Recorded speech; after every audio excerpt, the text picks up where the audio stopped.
Bitcoin के chart में हमारे सामने अब एक बड़ा मौका बन रहा है जहां पे एक ऐसा पैटर्न बन रहा है जो जितने भी मेन लाइन इंडेक्स होते हैं, निफ्टी, बैंक निफ्टी, बड़े बड़े स्टॉक इंडिया के, या फिर क्रिप्टो से बात करी जाए तो बिटकॉइन, इथेरियम, जितनी भी मेन लाइन चीजें होती है ना, उन सब में बहुत ज्यादा मिलता है। तो हम आज के इस वीडियो में एक नया चार्ट पैटर्न भी सीख लेंगे शॉर्ट में, उसके बाद उसका रियल लाइफ एप्लीकेशन भी देख लेंगे कि कब वो अप्लाई होता है, कब वो सक्सेस होता है, कब वो फेलियर होता है। तो चलिए शुरू करते हैं आज का वीडियो।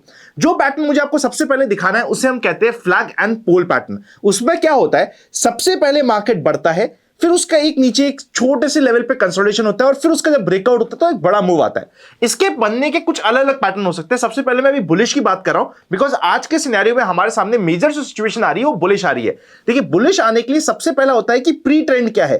प्री ट्रेंड मार्केट बढ़ रहा था, फिर मार्केट कंसोलिडेट होता है, फिर मार्केट बढ़ जाता है। मार्केट बढ़ रहा था, कुछ कंसोलिडेशन होता है, फिर बढ़ जाता है। मार्केट बढ़ रहा था, कुछ कंसोलिडेशन होता है, फिर मार्केट बढ़ जाता है। तो ये तीन सिनेरियो को अभी आपको ध्यान रखना है।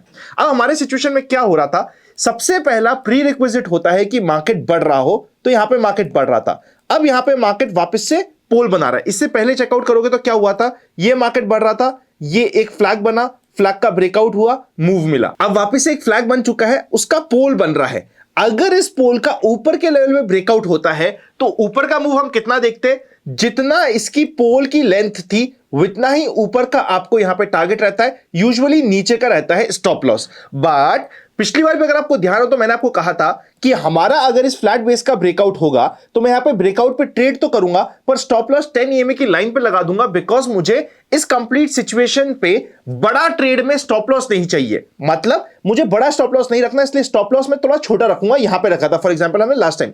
इन दी सेम वे अगर वापस से इस बार की ट्रेड बनती है जो बनेगी रफली जब 95,850 के ऊपर यहां पे ब्रेकआउट होगा, अगेन यहां पे ट्रेड तो मैं लूंगा, पर उस ट्रेड में मैं कभी भी स्टॉप लॉस नहीं लगाऊंगा below 10 day moving average. 10 day moving average की लाइन रफली हमें 93,500 के आसपास तक की आ जाएगी जब भी ये ब्रेकआउट हो रहा होगा तब। तो इस पैटर्न का हमें स्पेसिफिकली ध्यान रखना है। क्या इस पैटर्न से पहले मार्केट थोड़ा सा और बीच में रुक नहीं सकता? रुक सकता है। तो जब तक इस पैटर्न की कंफर्मेशन नहीं आती, मार्केट इस फ्लैट बेस में ऊपर नीचे करता रहेगा, रह सकता है। पर जब तक ये बीच में कंसोलिडेट कर रहा है, हमें जल्दीबाजी नहीं करनी होती कि मुझे आज ही ट्रेड लेना है। जल्दी कोई नहीं है। एक बार जब ब्रेकआउट आएगा उसके बाद आपको मूव बहुत जल्दी मिलेगा, पर जब तक वो ब्रेकआउट नहीं आ रहा है हमें वेट एंड वॉच करना होता है, क्योंकि इसका सक्सेस ही होगा जरूरी नहीं है। अगर यहां पे नीचे ब्रेकडाउन होता है तो इस फ्लैग एंड पोल के पैटर्न का ब्रेकडाउन हो जाएगा और ये पैटर्न इनवैलिड हो जाएगा। इंपॉर्टेंट है आपको यह भी समझना कि कब कोई पैटर्न इनवैलिड हो जाता है। उसके लिए अभी मैं आपको सिंपल सा बताऊं ना, आप ध्यान रखिए 92,000 का लेवल राउंड फिगर में। अगर 92,000 के लेवल के नीचे जाता है यहां पे माहौल, तो आप समझ लीजिएगा कि इस फ्लैग एंड पोल के पैटर्न का ब्रेकडाउन हो गया है। पर अगर ऐसा नहीं होता तो इस फ्लैग एंड पोल के पैटर्न को आपको स्पेशल ध्यान रखना होता है। बाय द वे, ट्रेड करने के लिए आपको हमेशा चाहिए कोई ना कोई प्लेटफॉर्म। मैं यूज करता हूं डेल्टा एक्सचेंज इंडिया, जिसका लिंक डिस्क्रिप्शन में दे रखा है। अगर डिस्क्रिप्शन में दिए गए लिंक से आपने अपना अकाउंट खुलाया है तो उसके नीचे एक फॉर्म भी दे रखा है, उसे भी भर दीजिएगा। विद इन 10 डेज हमारी टीम आपको मेल कर देगी एक स्पेशल चैनल का एक्सेस, जहां पे हम रेगुलरली चीजें डिस्कस करते हैं। तो ये हो चुका है एक नया पैटर्न और उसका स्टडी। इसका ही रिवर्स का भी पैटर्न होता है, वो मैं आपको सिखा देता हूं। उसमें होता है bearish flag and pole pattern.